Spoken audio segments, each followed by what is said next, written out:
तो hello everyone, title देखकर आपने समझ ही लिया होगा कि ये वीडियो स्ट्रेटेजी से बढ़कर मैं अपनी कुछ पर्सनल बातें आपके साथ शेयर करना चाहती हूँ। हुआ क्या था कि मैंने बहुत बार अपनी वीडियोस में ऑलरेडी बोला हुआ है कि मैंने बहुत कम टाइम के अंदर एग्जाम्स क्लियर करी थी। फाइनल के एग्जाम मैंने 40-45 डेज के विद इन क्लियर करी, इंटर मैंने 2 मंथ्स में क्लियर करा। तो जब मैंने इतने कम टाइम में एग्जाम्स क्लियर करी तो क्या वो इतना इजी प्रोसेस थी? बिकॉज काफी लोगों को लगता है कि वो कोई लक फैक्टर की वजह से हुआ है, काफी लोगों को लगता है तुक्का बैठ गया, या फिर बहुत सारे ऐसे स्टूडेंट्स हैं जो बोलते हैं कि ये झूठ बोल रहा है, इनको लाइक इतना कुछ मतलब है नहीं, तो ये ऐसे ही आके इतनी बातें कर रहे हैं। बट इतनी सारी वीडियोस में पूरा करियर ही मैंने अपना झूठ से सेट कर लिया। हर वीडियो में मैं कैसे झूठ बोल सकती हूँ? मैं इतनी एक्सपर्ट फॉर श्योर नहीं हूँ। और सबसे मेन बात, मुझे झूठ बोलकर कोई बेनिफिट मिलेगा नहीं। सो अगर मुझे बताना है तो मैं ये बता सकती हूँ कि मेरी 3 मंथ्स की प्रिपरेशन थी, बहुत मेहनत करी मैंने, बट जो काम मैंने नहीं करा वो मैं आपको क्यों बताऊंगी, ठीक है? सो हम बात करेंगे कि ऐसे कई सारे लोग हैं जिनके पास टाइम कम बचता है और उनको फिर लगता है कि यार अब हम क्लियर कर सकते हैं या नहीं। तो ऐसे ऑनेस्टली जितने लोग हैं और वो जेन्युइनली क्लियर करना चाहते हैं, किसी के ऊपर बहुत ज्यादा प्रेशर रहता है घर से, किसी के ऊपर मैरिज का प्रेशर है, किसी के ऊपर एज का प्रेशर है, किसी के ऊपर फाइनेंशियल प्रेशर है, आप अगर कैसे भी करके इस अटेम्प्ट में अपनी एग्जाम्स क्लियर करना चाहते हो, then listen me very carefully for this few minutes और शायद आपकी बहुत हेल्प हो जाएगी इस वीडियो से। क्योंकि एक एग्जाम्स को क्लियर करना थोड़े ज्यादा टाइम के विद इन, आपने 3-4 रिविजन्स कर लिए और एक एग्जाम्स क्लियर करना सिर्फ एक रिविजन के साथ बहुत ही कम टाइम में कट टू कट पढ़ाई हो रही है, काफी सारा कोर्स छूट रहा है, वो बहुत अलग चीज है। दोनों में बहुत डिफरेंस है। मैं फ्लेक्स नहीं कर रही हूँ, जो कम टाइम में क्लियर करता है ना सिर्फ वही जानता है कि ये जर्नी कितनी मुश्किल थी। बाद में बोलना आसान हो जाता है, लोगों के लिए जज करना आसान है, लेकिन उसको फॉलो करना बिल्कुल भी आसान नहीं है। ऑनेस्टली मैं ऐसी लड़की थी ना, मुझे 1 या 2 घंटे पढ़ाई में बैठने के लिए भी बहुत एफर्ट लगता था। मतलब फाइनल में मेरी जो लिंक टूटी है पढ़ाई की, एक तो मैंने यूट्यूब चैनल बनाया आर्टिकलशिप के टाइम पे, मैं पूरा टाइम इसी पे फोकस करती थी। मतलब आप ऐसा देखोगे कि मेरी कई सारी वीडियोस मैंने डेली डाली हुई है, 30-35 डेज मैंने बिल्कुल कंटिन्यू वीडियो डाली हुई है। मैं खुद ही एडिटिंग कर रही हूँ, सब काम मैं ही करती थी उस टाइम पे, सब चीजें मैनेज। और मेरा ऑफिस चल रहा है, मेरे लेक्चर्स चल रहे हैं साथ में। सो लेक्चर्स मैंने देख लिया था, मैं सेल्फ स्टडी की बात करती हूँ जब भी मैं करती हूँ, बट मैंने लेक्चर्स को प्योरली फॉर्मेलिटी के साथ कंप्लीट करा था। तो ये सब काम मैं कैसे मैनेज कर रही थी मैं ही जान रही थी। अब इसके बीच में मेरा पढ़ाई का एकदम फ्लो टूट गया था, मतलब मुझे पढ़ाई की आदत ही छूट गई थी।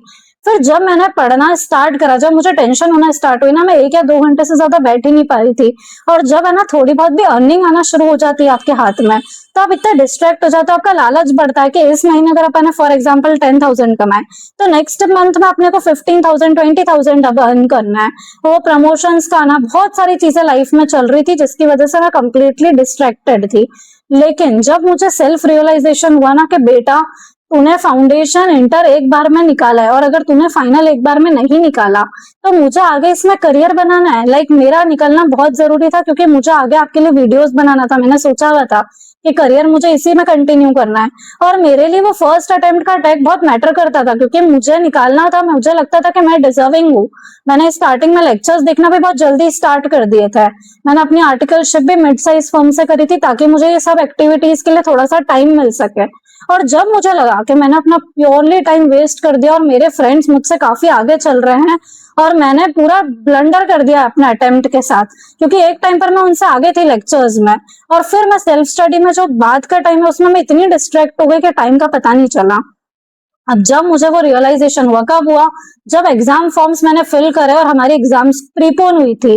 लाइक किसी की पोस्टपोन होती है बट हमारे टाइम पे एग्जाम्स को प्रीपोन किया गया था। तो फिर that was a completely shocker for me. और कम टाइम के लिए नहीं, 1 महीना एग्जाम्स प्रीपोन हो गई थी। एंड बिलीव मी, जैसे ये नोटिफिकेशन आया ना मेरे आंखों से लाइक आंसू आने लग गए एकदम से वो पढ़ते से। I don't know why, but मैं बहुत स्ट्रॉन्ग मानती हूँ खुद को कि मैं इतनी जल्दी इमोशनली वीक रहती नहीं हूँ। बट वो नोटिफिकेशन पढ़ते से पहली बार लाइक मैं अपने रिजल्ट देखकर भी नहीं रोई थी, जो मुझे वो नोटिफिकेशन देखकर रोना आ गया। और लाइक इट वाज लाइक कि अब सब कुछ खत्म हो गया। मुझे मेरा करियर पूरा सामने दिख रहा था कि अब नथिंग कैन बी डन। मैंने इतनी अच्छी अपॉर्चुनिटी थी अपनी लाइफ की, वो खत्म कर दी और अब मुझे लाइफ टाइम इसी टेक के साथ जीना पड़ेगा। आई डोंट नो मैं क्या करूंगी। मैं तो एक ग्रुप भी नहीं पढ़ पाऊंगी 40 डेज में। आप सोचो, एक ग्रुप का भी इंसान नहीं सोचता है। जो मैंने फिर उस टाइम पर ये ठाना तब तो मैं रोई, मैंने आधा 1 घंटा बहुत मैंने रोना-वोना करा, ड्रामा करा। और सेम उस टाइम पे ना मेरी सिस्टर का भी अटेम्प्ट था इंटर का, तो वो भी रोई उस टाइम पर, क्योंकि उसकी भी सेम ही हालत थी। तो वो रोई नहीं एक्चुअल में, वो भी शॉक में थी, बट उसकी भी सिचुएशन ऐसी ही थी। तो कम से कम ऐसा था कि चलो इसकी भी ऐसी, अपनी भी ऐसी है। बट कंपैरेटिवली उसके फिर भी 1-2 सब्जेक्ट्स हो गए थे, मेरा तो कुछ भी नहीं हुआ था, कुछ भी नहीं। तो मुझे तो ऐसा था कि इसका तो इंटर है, ये तो निकाल लेगी, ये ऐसे ही बोलती है, बट मेरा क्या होगा, इसका रिजल्ट और मेरा रिजल्ट एक टाइम पर आएगा, ये क्लियर कर लेगी, मेरा जाने क्या ही होगा। I was not into that zone कि मैं जेलस हो रही हूँ या कुछ, बट मुझे वो सब चीजें दिख रही थी कि अब लाइफ में ये सब चीजें प्रैक्टिकली होने वाली है। और मुझसे सबको एक्सपेक्टेशन थी कि मेरा तो क्लियर हो ही जाएगा, और जब वो चीज नहीं होगी तो मैं क्या करूंगी। मतलब मुझे खुद को शॉकिंग लग रहा था कि यार मैं कैसे क्लियर नहीं कर सकती हूँ। ये सब चीजें हुई। इसके बाद पता नहीं कहाँ से मैंने सिंपैथी गैदर करी, मैंने सारी बुक्स उठाई, मैंने सब चैप्टर्स लिखे एक साथ कि इतने सारे चैप्टर्स मुझे पढ़ने, इसके इतने पेजेस है। और मैंने रैंडमली क्या करा ना, चैप्टर्स को सिलेक्ट करा। तो मेरी लाइफ में पता नहीं क्या होता है, बट भगवान कहीं ना कहीं तो साथ देते हैं मेरा।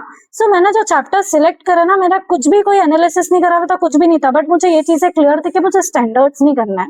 स्टैंडर्ड्स पे मेरी थोड़ी कम ग्रिप थी। मैंने बोला मैं चैप्टर्स चूज करूंगी, यहाँ से डायरेक्ट क्वेश्चन आएंगे ऑडिट के अंदर। मैंने चैप्टर्स चूज करे एफआर, और इसमें मैंने बहुत सारे गलत चैप्टर्स भी चूज करे, बट ठीक है, मैंने 70-60-70-80% तक सब में कोर्स कर लिया था। तो फिर मैंने इतना कोर्स करा, मैंने बोला पूरा तो नहीं हो पाएगा बॉस, मैं सभी में 70-80% पोर्शन सिलेक्ट कर लेती हूँ। वीडियोस एनालिसिस देखने का मेरे पास टाइम है नहीं। मैंने कभी भी रिवीजन वीडियोस वगैरह के लिए या फिर यूट्यूब वीडियोस पर ज्यादा भरोसा करा ही नहीं। मैंने बोला मैं अपना अटेम्प्ट कैसे किसी पर पूरा कंप्लीटली रिलाई करके चलूं, बट वो मेरी गलती थी, क्योंकि कम टाइम में अगर मैं वो वीडियोस को एनालिसिस ऐसा देख लेती ना, तो मैंने बहुत सारे गलत चैप्टर्स भी प्रिपेयर करे थे, शायद वो मैंने ना करे होते।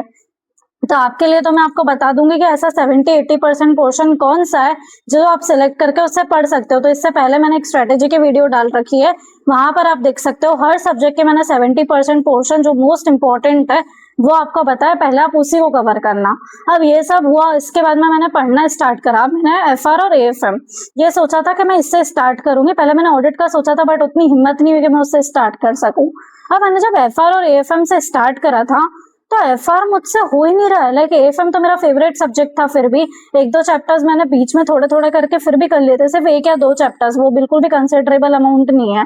और एफआर मुझसे हुआ ही नहीं। स्टार्टिंग में आपको फ्लो बनाने में टाइम लगता है ना, तो मैंने एफआर के कुछ इंडेज करे, और बाप रे उसका कोर्स इतना लेंदी, वो खत्म ही नहीं हो रहा, और मुझे एक एक इंडेज करने में बहुत पूरा दिन जा रहा था, छोटे छोटे इंडेज में।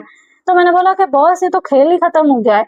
बट पता नहीं मुझे कहाँ से वो करे जाए, मन में कॉन्फिडेंस ऐसा था कि कम ही नहीं हो रहा कॉन्फिडेंस, मतलब रोज सेल्फ डाउट हो रहा। शाम की 6-7 बजते से मेरा जो एंग्जाइटी लेवल पीक पर जाता, बैठे बैठे मुझे ऐसा लगने लग जाता कि पेट में जैसे कुछ हो रहा है मुझे, और खाने की भूख तो बिल्कुल खत्म ही हो गई थी, कुछ भी नहीं हो रहा था, मतलब एकदम ब्लैंक आउट फील होता है ना, वैसा फील होता था उस टाइम पर। बट स्टिल मैं एएफएम बस करती रही, और एफआर मेरा बीच में ना छूट गया। सो वो नेक्स्ट 10-15 डेज के अंदर मैंने अपना एएफएम का पोर्शन, डिसेंट पोर्शन कंप्लीट कर लिया था, क्योंकि एएफएम मुझे पर्सनली पसंद था, बट एफआर नहीं हो पाया मेरा। अब एफआर के लिए मैंने ये सोचा कि आगे तो मेरे पास टाइम ही नहीं है, मैं कब कवर करूंगी इसको। तो फिर मैंने सोचा एफआर तो फर्स्ट पेपर है, अब जो होगा ना मैं 7 डेज 5 डेज ऐसे कुछ रख लूंगी, और फिर जो होगा अब एग्जाम में ही निपटेंगे। एक चांसेस तो बन जाएंगे 7 दिन के अंदर, थोड़े बहुत इंडेज अभी कर लिए, और इतना तो कर ही लूंगी कि मैं क्लियर कर सकूं, 40-45 की दिक्कत नहीं रहेगी। अब उस टाइम पे मैं एग्जामिशन के लिए कुछ सोच ही नहीं रही थी, बस मेरा एएफएम अच्छा था, मुझे पता था कि ये पेपर अपना अच्छा गया ना तो इससे काम बन जाएगा, और लकीली वो पेपर अच्छा आ भी गया। बट बात वो है कि कुछ भी हो सकता है लाइफ में, अगर आप अपना 100% एफर्ट डालो ना, तो चीजें आपके अकॉर्डिंग वर्क करने लग जाती है, मैंने देखा है। और बहुत सारे लोग अभी क्या करते हैं, जैसे उन्होंने एफआर एएफएम का पेपर दिया, एएफएम का पेपर बहुत आउट ऑफ द बॉक्स आ गया, उन्होंने ऑडिट में गिव अप कर दिया, 1.5 डे में पढ़ा ही नहीं, स्टिल उन्होंने 40-45 बिना पढ़े भी स्कोर कर लिया। अब सोचो अगर आप गिव अप नहीं करते तो आप डेफिनेटली क्लियर कर लेते ना। मेरा बस यही मूल मंत्र था। मेरे पेपर सारे ऐसे गए ना फाइनल के, मतलब 40-45 मुझे लग रहा है सब किसी में भी मैं अटक सकती हूँ, कोई भी पेपर अच्छा नहीं जा रहा था, सिर्फ बीच में एएफएम का पेपर मेरा अच्छा चले गया था। तो मैं बस वो पेपर्स देती रही, मेरे सारे पेपर्स बाउंड्री पर थे, मैंने बीच में रुकी ही नहीं, मैं कहीं पर भी कोई डिमोटिवेशन नहीं, कुछ नहीं। बट स्टिल बहुत ज्यादा स्ट्रॉन्ग ऑफ कोर्स में नहीं थी। तो फर्स्ट पेपर जब मैं देकर आई थी ना एफआर, तो मुझे बहुत डिमोटिवेशन हुआ था, मुझे लगा था कि भाई इसमें 40 भी नहीं आ पाएंगे। तो मैं आकर रोई जरूर थी, लेकिन मैं 10-15 मिनट रोई मुश्किल था, फिर मैंने पढ़ाई स्टार्ट कर दी। और मैं रोई थी मम्मी के सामने, मैं रोई, मम्मी ने समझाया कि छोड़ इसको, जो हो गया वो हो गया, अब आगे ध्यान दे, देखना तो क्लियर कर जाएगी। सो मेरे वही बाउंड्री बॉर्डर पे पे मार्क्स आए थे 40-45 के अराउंड, बट मैंने आगे दिया एएफएम में मैंने 78, हाँ 78 मैंने स्कोर करा, और उसके आगे फिर एग्रीगेट अपने आप कवर होता गया क्योंकि एक ही में इतने मार्क्स आ गए थे। तो आप बस देते जाओ, आपको रुकना नहीं है कहीं पर भी। आपके बीच में बहुत सारी मुसीबतें आएगी, सेल्फ डाउट्स पूरा दिन आता था। फर्स्ट प्लान जो बनाया उस पे भी गिव अप करा, एफर्ट छोड़ दिया था, स्टिल मैं रुकी नहीं आगे। फिर मैंने ऑडिट और डीटी को उठाया और फिर मैंने 16 घंटे की 16 आवर्स लेजर्ड मेरी पढ़ाई होती थी उस टाइम पर। अब बहुत सारे लोग बोलते हैं कि मैम रूटीन कैसा सेट करें, मेरा कुछ रूटीन नहीं था, बस सुबह उठना है। तो मैं रात में 4-4:30 बजे सोती थी, 9-9:30 बजे मैं वापस उठ जाती थी और मैं पढ़ने बैठ रही हूँ उठते से ही सीधा, उठते से पढ़ने बैठी 6 बजे तक ऑडिट ही ऑडिट कर रही हूँ। बीच में ब्रेक का हो रहा है तो सिर्फ लंच ब्रेक, उसके बीच में कोई ब्रेक ही नहीं। बहुत अगर थक जाती थी क्योंकि मैं बोल बोल कर घूम घूम कर पढ़ती थी, तो बस बीच में थोड़ी सी इधर 5 या 10 मिनट रेस्ट लेती थी बैठकर। कोई फोन नहीं, फोन पास में रखा ही नहीं था, फोन स्विच ऑफ करके कहीं और ही पड़ा रहता था। किसी से कोई कांटेक्ट नहीं, अपने रूम से बाहर ही नहीं जाती थी। खाना भी मम्मी मेरे रूम में लाकर देती थी। इवन मुझे याद है कि वो गर्मी का टाइम था, मेरा टाइम था राइट, तो कूलर में पानी भरना होता था ना, तो वो भी मेरे पापा आकर करते थे वो काम। मतलब आप सोच रहे हो हर छोटी छोटी चीजें, मतलब ऑफ कोर्स फैमिली ने भी बहुत सपोर्ट करा सब चीजों भी, बट क्यों करा? क्योंकि मेरे अंदर उनको वो डेडिकेशन दिख रहा था ना कि हाँ यार ये दिन रात पढ़ रही है। मतलब मैंने हर चीज एलिमिनेट कर दिया। आप सोचो कि जरूरी से जरूरी काम जो है ना, सोना जरूरी काम है, मैं सिर्फ 4-5 घंटे सो रही थी। खाना जरूरी काम है, मैं अपने रूम में बैठकर अकेले खाना खा रही थी। मम्मी एक एक गरम रोटी मुझे ऊपर देने आती थी, हमारा घर नीचे, मेरा रूम ऊपर है, एक गरम रोटी भी मेरी मम्मी ऊपर देने आती थी। कूलर में पानी भरने जितना छोटा काम के लिए भी मैं टाइम वेस्ट नहीं करती थी, वो काम भी मेरे पापा कर देते थे। मतलब हर चीज मेरी सॉर्ट आउट अपने आप होती गई क्योंकि मेरे अंदर वो डेडिकेशन था और मैंने ठान ली थी कि मुझे गिव अप नहीं करना है। तो मेरा बस इतना सा मतलब है कि जब आप पढ़ोगे ना, आपके सामने बहुत सारी मुसीबतें आएगी, आप प्लान्स बनाओगे, प्लान्स ड्रॉप होंगे, आपको डाउट्स होंगे बहुत सारे। मैंने चैप्टर्स कवर नहीं करे थे, काफी सारे चैप्टर्स। एफआर में अगर आप देखो कंसोलिडेशन, एफआई, बिजनेस कॉम्बिनेशन, और भी बहुत सारे ऐसे चैप्टर्स है। 101 एनालिसिस ऑफ फाइनेंशियल स्टेटमेंट्स कभी उठाकर ही नहीं देखा, जिंदगी में पढ़े ही नहीं है चैप्टर्स आज तक मैंने, स्टिल क्लियर हुआ ना। तो भाई साहब आप कैसे भी क्लियर कर सकते हो, कुछ भी चीज आपको नहीं रोक सकती। सिर्फ आपका जो सेल्फ बिलीफ है ना, बहुत स्ट्रांग होना चाहिए। मतलब आप गिव अप करने का नाम ही मत लो। हर दिन आपको डिमोटिवेशन होगा, हर दिन आप बाउंस बैक करो और बिना कोई रूटीन के बस पढ़ते रहो यार। ऐसा पढ़ो ना कि मतलब लोग देखने वाला उनको ऐसा लगे कि ये पागल हो गया है कहीं। और लेजिट वो पेपर के एंड तक तो मेरी ऐसी हालत हो गई थी ना, मुझे लग रहा था कि मैं कहीं मर वर तो नहीं गई हूँ।